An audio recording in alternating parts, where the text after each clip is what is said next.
Assalamualaikum warahmatullahi wabarakatuh. Kami dari kelompok 2 kelas 12 OTKB 2 ingin mempresentasikan tugas PPKN tentang dinamika persatuan dan kesatuan dalam konteks NKRI. Berikut adalah nama anggota kelompok kami. G.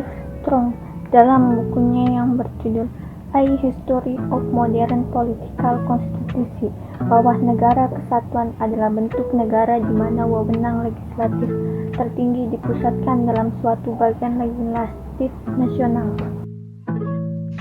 Negara kesatuan mempunyai dua sistem. Yang pertama, sistem sentralisasi. Semua hal diatur dan diurus oleh pemerintah pusat, sedangkan daerah menjalankan perintah-perintah dan peraturan-peraturan dari pemerintah pusat. Yang kedua, sistem desentralisasi. Daerah diberi kekuasaan untuk mengatur rumah tangganya sendiri, otonomi. Untuk memenuhi aspirasi masyarakat daerah, terdapat parlemen daerah. Meskipun demikian, pemerintah pusat tetap memegang kekuasaan. Ciri-ciri sentralisasi. 1. Terjadi pemusatan seluruh wewenang kepada pemerintah pusat. 2. Semua hal yang berhubungan dengan pihak dan administrasi ditangani oleh pemerintah pusat. 3. Proses pengembalian keputusan lebih mudah dan cepat karena ditentukan oleh pusat. 4. Kebijakan umum yang diambil lebih mudah diimplementasikan terhadap seluruh daerah. Ciri-ciri desentralisasi. 1.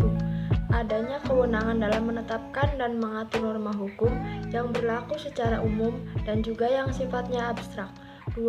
Adanya pendelegasian atau pelimpahan wewenang dan pemerintahan pusat kepada pemerintah daerah untuk dapat melaksanakan fungsi tertentu dari pemerintahan.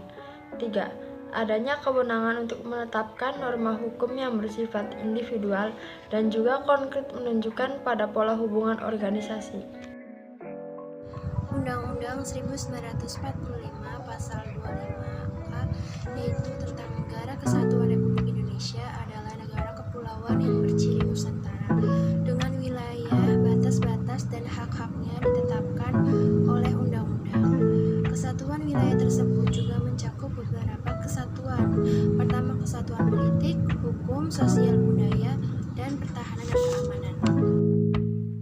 Perkembangan sistem pemerintahan Indonesia. Perkembangan sistem pemerintahan Indonesia dari tahun 1945 hingga sekarang adalah sebagai berikut. Sistem pemerintah periode 1945 hingga 1949. Lama periode yaitu 18 Agustus sampai 27 Desember 1949. Bentuk negara yaitu kesatuan. Bentuk pemerintahan republik. Sistem pemerintahan presidensial. Konstitusi Undang-Undang Dasar 1945. Yang kedua, sistem pemerintahan periode 1945 hingga 1950. Lama periode 27 Desember 1949 sampai 15 Agustus 1950. Bentuk negara serikat atau federasi. Bentuk pemerintahan republik. Sistem pemerintahan yaitu parlementer semu. Konstitusi RIS. Nomor 3. Sistem pemerintah periode 1950 sampai 1959. Lama periode 15 Agustus sampai 5 Juli 1959. Bentuk negara kesatuan. Bentuk pemerintah republik. Sistem pemerintah parlementer. Konstitusi UUD 1945. Nomor 4. Sistem pemerintah periode 1959 sampai 1966. Orde Lama.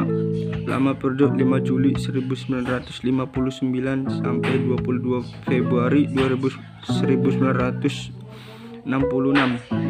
Bentuk negara kesatuan. Bentuk pemerintah republik. Sistem pemerintah presidensial. Konstitusi UUD 1945. Cukup sekian presentasi dari kami, kurang lebihnya kami mohon maaf.